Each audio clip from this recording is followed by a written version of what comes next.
Hello everyone! Today we will be looking into the social history of the bicycle, what factors led to its rise or various rises throughout history, and how its curious persistence in society is tied to the evolving social meanings of the bicycle itself. Now, it is impossible to look at the bicycle without first examining the history of transportation and how it has changed in the past 200 years. In the wake of the Industrial Revolution and the invention of the steam engine, humanity began to commute, travel, and trade at faster and faster speeds. From the train to the automobile to the first flight and to outer space, mankind has sought to go faster and faster and faster. But where exactly in all this does the bicycle fit in? The first commercially successful steam locomotive railway was created in Leeds, United Kingdom in 1812. The bicycle would not be invented proper for at least another 20 years.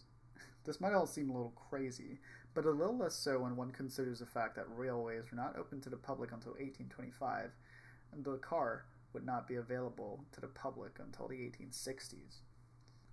So, how did people in Europe get around in the 19th century? The primary means of getting around was on foot. However, over longer distances and for people with a little bit more money, horse-drawn carriages or wagons were available, but the vast majority of people in urban environments walked. A disturbance to this arrangement was brewing thousands of miles away in the Sunda Islands, in the Malay archipelago in Southeast Asia. In April 1816, Mount Tambaro erupted in the most violent volcanic eruption recorded in human history. The explosion could be heard from 1,300 miles away. Ash from the explosion fell up to 900 miles away. To put this into perspective, the largest nuclear bomb ever detonated was rated at about 50 megatons. The 1815 eruption of Mount Tambaro was estimated to be a 700 megaton explosion. Needless to say, this was very bad. The sulfur and ash released into the air resulted in a visible effect observed as far away as Europe and North America the following year in 1816. The ash would blot out the sun and cause severe temperature drops in the month of June, July, and August, leading to people called it the year without summer. Needless to say, when it's snowing where you're at in June, your crops don't grow very well. And the following year, a severe famine resulted in China, Europe, and North America, leading to many people in Europe to kill their horses and eat them for food. Even if you didn't eat your horses, horses still required food, so not many people kept them around. While the average person was worrying about not starving to death, Baron Karl von Drais of Baden, Germany was worrying about his lack of horses. This was a problem because he was a nobleman and could get around with horses most of the time. Now he couldn't. So in 1817 he invented the velocipede or dandy horse, which was almost like a bicycle, except it didn't have pedals. The dandy horse moved at about 13 miles per hour despite its lack of pedals. Pretty speedy. Armed with the power of mass production, the dandy horse had all the technical requirements to take over the world, but in 3 years, it was dead. You see, in the 1810s and throughout the 1800s, the roads belonged to the pedestrians. People got out of the way of horses and wagons and later on cars, but they couldn't zip through the streets at top speed. Even in the 1880s, cars were only allowed to move at about 4 miles an hour in the streets within cities. Naturally, the speedy dandy horse made a lot of people upset and could not stay. In 1819, the dandy horse was banned in most major cities in the Western world, ending the first major bike boom. To get around the ban, inventors experimented with 3- or 4-wheeled designs, but none of them caught on until the emergence of the mass-produced bicycle with pedals in the 1860s. No one knows exactly who came up with the concept, but it was invented in France and known as the bone shaker. The bone shaker was made entirely out of wood and metal and had no tires or suspension, leading to an incredibly uncomfortable ride on cobblestone pavement, but it worked. Once again, the popularity of the bone shaker would be hampered by human factors.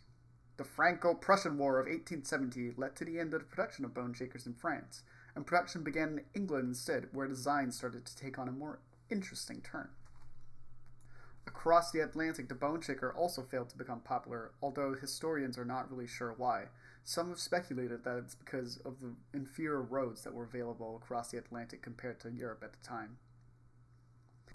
And so the 1870s saw the rise of the high wheel, or penny farthing design. As ridiculous as this design looks to the average person, the high wheel allowed riders to move even faster than they could before on the bone shaker.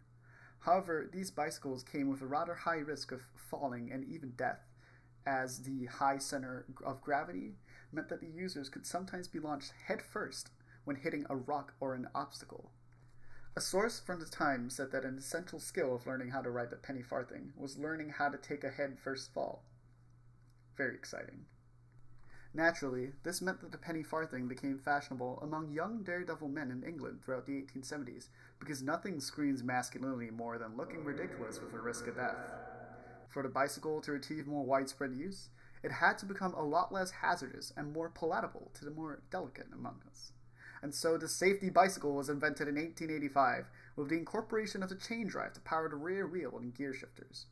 The center of gravity was shifted further back, making it less likely for the rider to be launched over the handlebars in the event of a collision. And the lower seat meant that the rider could touch the ground with their feet instead of falling off from a rather precarious height.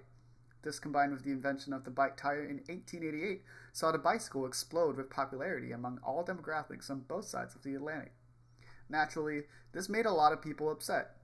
By this, I mean women riding bicycles.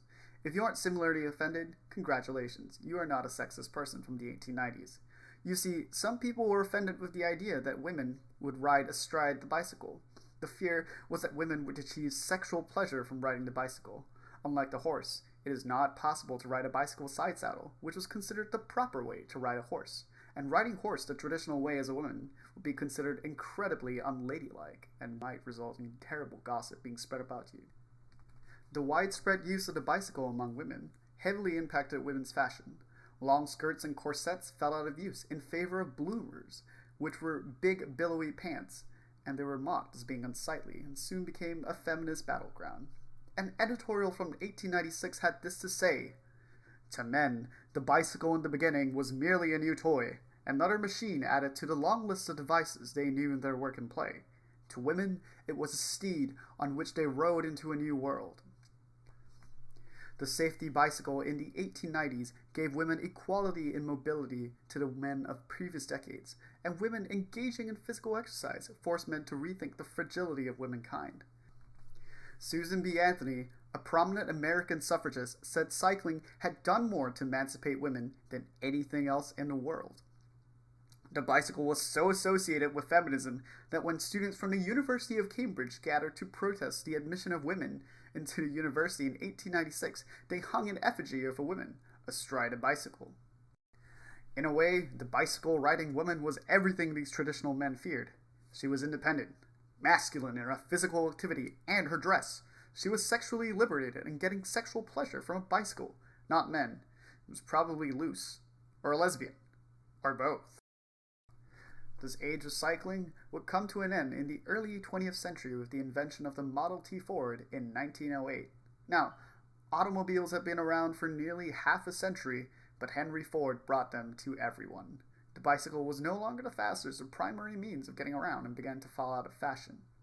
But the bicycle did not go the way of quadricycles or even tricycles, relegated to use by toddlers and children not old enough to drive, although that was the case in the United States following the popularity of the car.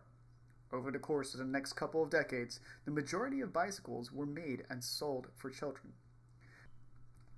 But then, something happened. In the 1970s, the United States experienced what was called an inexplicable bike boom. In the 1960s, 3.7 million bicycles were sold in the United States. This almost doubled to 6.9 million bicycles in 1970. And at its peak, 15 million bicycles were sold in 1973. It is no coincidence that the first ever Earth Day occurred in 1970. Bike enthusiasts decried the polluting influence of the car. Environmentalist attitudes have been rising throughout the late 60s and 70s, and the bicycle benefited. Sure, the bicycle was slow, but it was better for the planet, and everyone wants to save the environment, right? Even the people who stuck to cars moved away from gas guzzlers to more environmentally friendly Japanese models. Now, I'm not saying that the 70s bike boom was the boomer generation's version of death to plastic straws. Okay, in some senses it was, but it was also better. For one, the bicycle was being seriously considered and talked about as an agent for change in society. Advocacy groups and politicians were seriously considering a bicycle revolution for a cleaner, greener, and healthier America. Plans were drawn up for miles and miles of bikeways to allow bicycles to coexist alongside pedestrians and automobiles in American cities, just like in the Netherlands. But these initiatives and laws never became reality in most of America. The mighty automobile industry rallied to defeat this new threat, and being entrenched with a lot more money and political resources, they won. Caught between the sidewalk and the roads, with no space in American cities to call their own, the bicycle boom of the 70s quickly became a bust. However, the symbolic meaning of the bicycle still endures. The most obvious way the bicycle is used as a symbol of freedom and liberation today is through the World Naked Bike Ride. Starting in 2003 as a way to protest the oil industry and promote body positivity, the World Naked Bike Ride also loosely celebrates freedom, environmentalism, and other progressive ideals, which in addition to its environmentally friendly and low-cost function, is how the bicycle continues to persist in American society to this day.